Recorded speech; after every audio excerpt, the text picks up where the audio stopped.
reclaiming masters. You want to tee this up, Yeah, let's tee it up. One of my favorite things this summer was Taylor reclaiming her masters.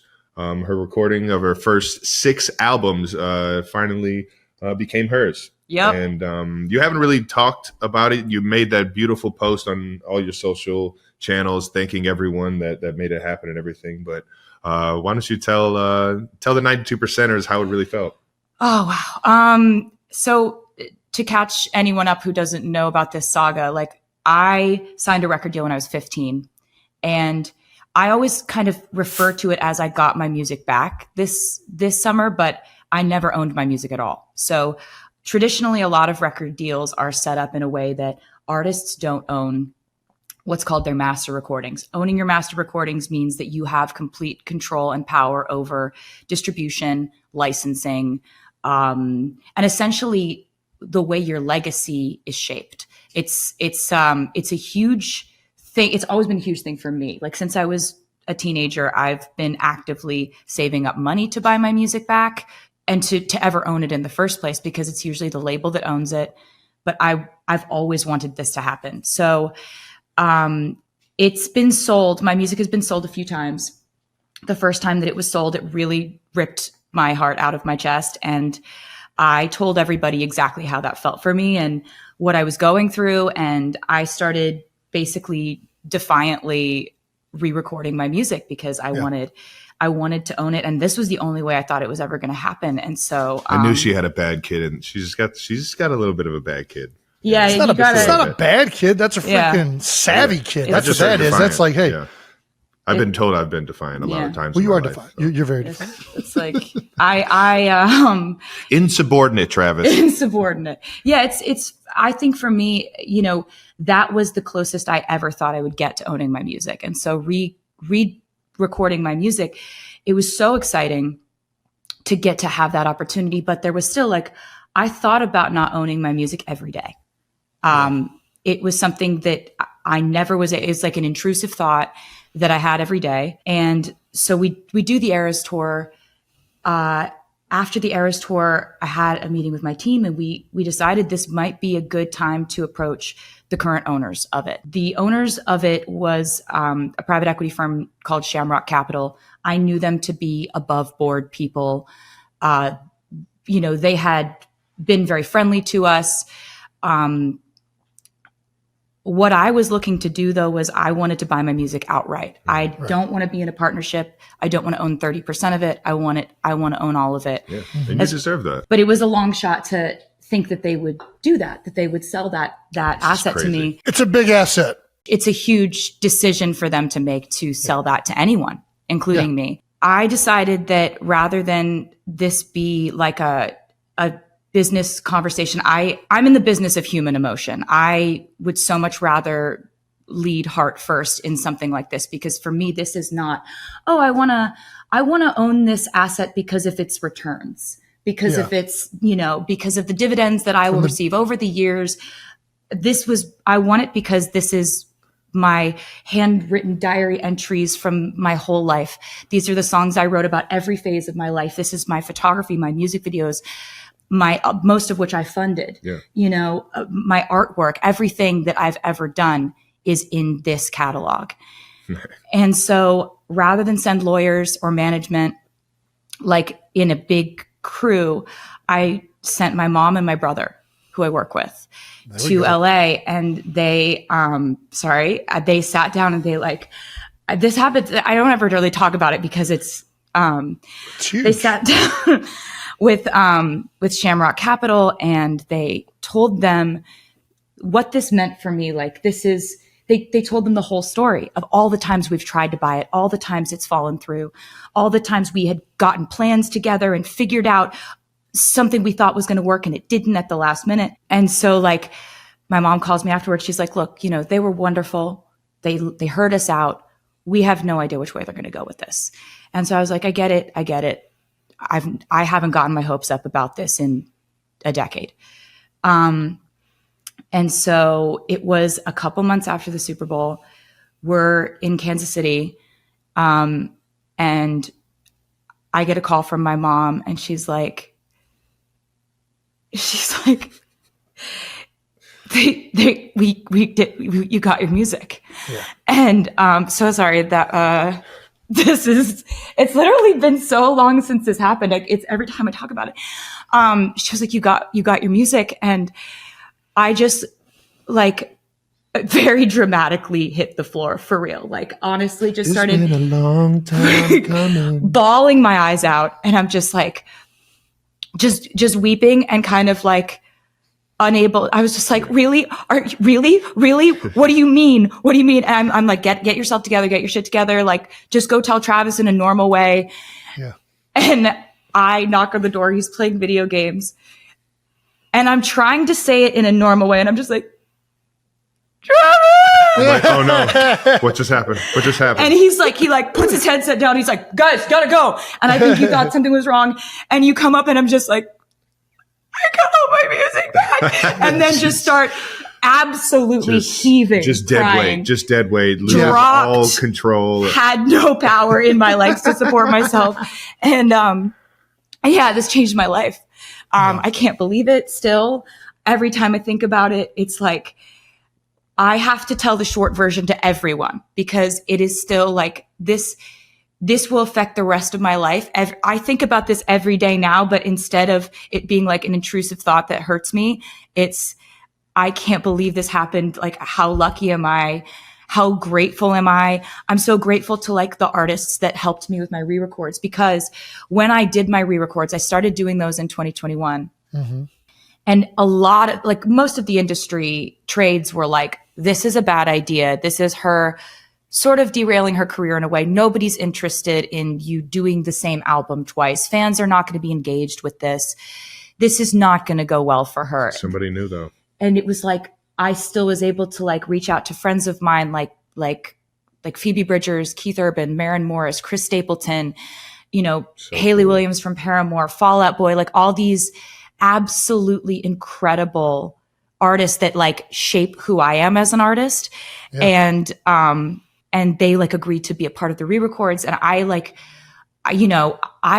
one of the only people I told before this happened was like, I called Phoebe Bridgers and I was just like, and she's like, did you just say what I think you said? I was like, and so this has just been like, I'm so grateful for it. It's just unbelievable. And I was so happy you were there when that happened. I mean, because I could not stand. Yeah. I mean, I started crying too. I'm you were weeping. I was just so happy for you because I've seen how you make music. I've seen how you make these videos. I've seen the effort and the focus and the strategy behind what just one album in Torture Poets Department and in Fortnite. And I was blown away that you had been doing this your entire life.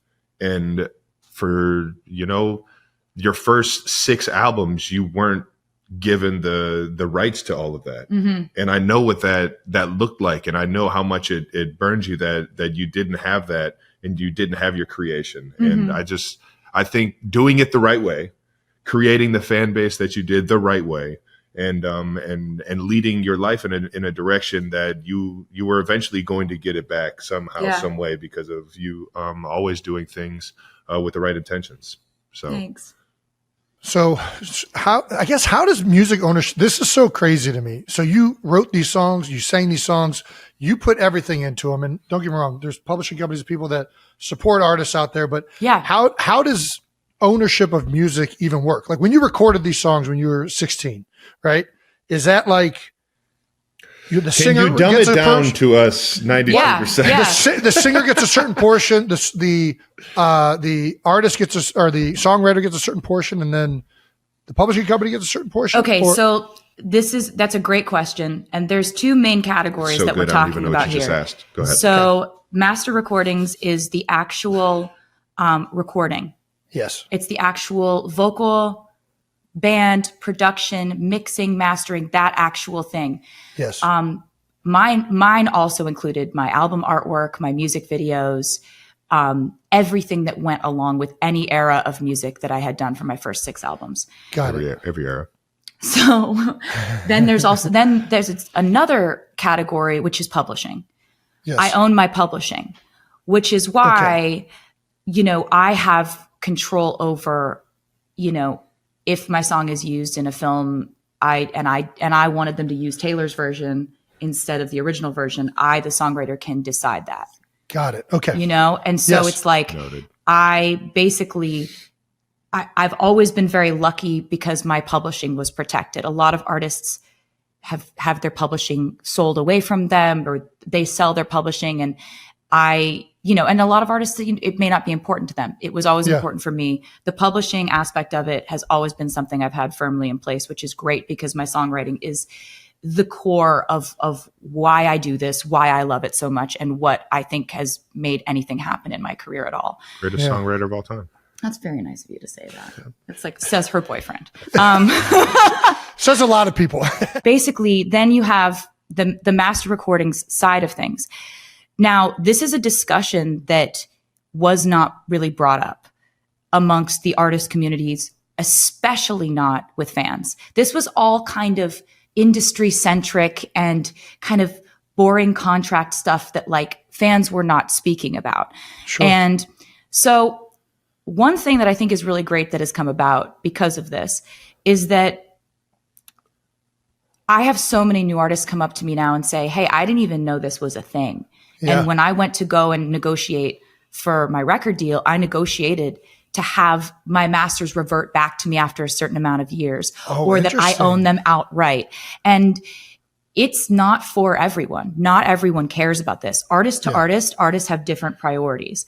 Some artists sell off all their masters because everyone's allowed to have their own priorities. What I wanted, though, is that if I were to put the information out about what I went through, at least it gets artists talking about this to decide whether this is a priority for them. Because you can't know if it's a priority for you unless you know what has come before you and what has happened. And so the master recordings thing, that's your actual ownership of your recordings. To put it in perspective, if I never would have been able to buy back my music, one day someone else would be leaving all of my music from my first 6 albums to their kids in their will. Right. Yeah. And you think about it like that, it's like, I thought of it, I made it, I recorded it, I paid for most of those music videos. I wanted an opportunity to buy that back. And that was important to me. You feel like they're yours. They should be yours. Yeah, exactly. Do you think it was easier for you to do, one, because just you talking about this, you're so aware of the business side of this and the legal like you're more aware than I think probably most artists are. But being a woman in the world, it's crazy. Being a songwriter, says her boyfriend, smartest woman in the world. You being the songwriter, being the singer, owning the publishing rights, being able to re-record songs, that gave you leverage and able to make this move, right? Yes. Yeah. Yes. So that was it. And also, in my contract, they didn't put a clause in that said I couldn't re-record because nobody was doing it and nobody thought that was a good idea. Right. So, and also like, who would be that stubborn?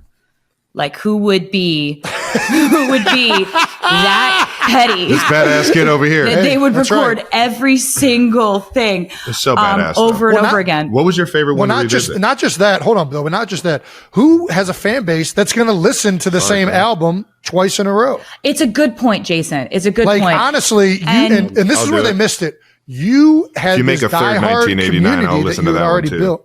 That's the thing is the You fans sold a story with the second time you released this album, right? And the fans got behind that narrative, and they're like, "Screw the first album. We're rolling with the re-recorded album because we're supporting the artist." They were like, "We ride at dawn." Like, That's right. and it was amazing because they're the reason why the re-records worked out.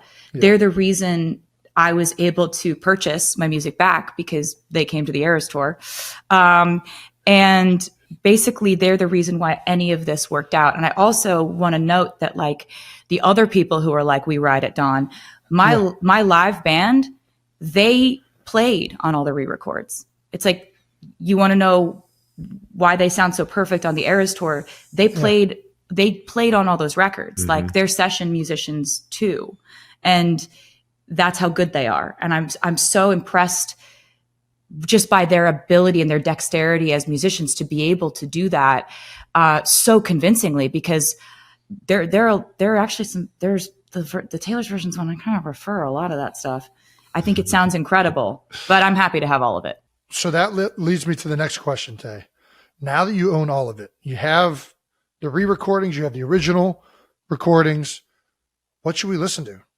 Like, what do I roll with? Does it matter? Choice. You're just Dealer's like whatever choice. you guys want. Like, yeah, it's really whatever you guys want because I love both of them. I would not have put out the re-records if I didn't think that they held up or were better. I think a lot of the vocals I did on the re-records are better than the originals. Ooh. okay. But it's like if you found a nostalgia in the originals and that was what you were listening to when you were 12 years old, bopping around in your bedroom, go crazy.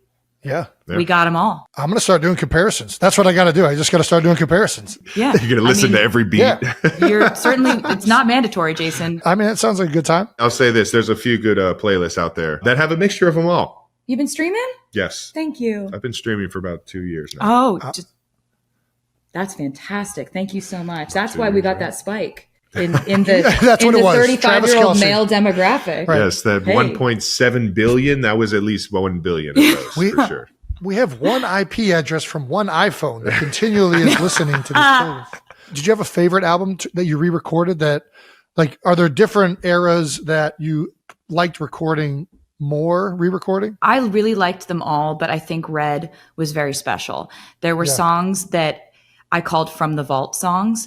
And there was one, which I think is maybe my favorite song I've ever written, called All Too Well, the 10-minute version, where I unearthed, there were originally so many more verses in that song than ended up being on the album that I had put out when I originally put out Red.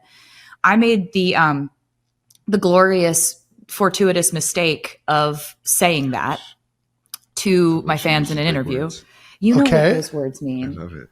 You're so handsome. So basically, I said that in an interview to my fans, and they just like hung on to it. They were like, "Where's the 10-minute version? Give us the 10-minute version." Yeah. And when it came time to doing Taylor's version and re-recording the album, I went back in, found the verses, restructured the song to the way that it pretty much was when I had originally written it, put them back in. And that song is one of my favorite things I've ever done. And it was when we were on the Eras tour, I'm watching people just like cathartically scream this song to the point where I'm like, do you need to go to the hospital? Like, it was so passionate, the fan response to that song at the Eras tour. And I remember thinking so many times, like, what if this never happened? Like, what if I never had to It's one of the most re-record iconic this? parts of that tour. It was so fun. Yeah. And so like, yeah, it really did make me fall back in love with that album specifically. I have a song with Phoebe Bridgers that I really love on that, from the vault. Chris Stapleton was a part of it as well. And I think that one, I've always loved Fearless in 1989 in a very pure way. But Red, I've kind of gone back and forth over the years and been like, like that re-recording it made me just be like, oh God, I love that album. I have no complicated feelings about that. I wouldn't have done anything different. Maybe except to include the original verses the first time. Well,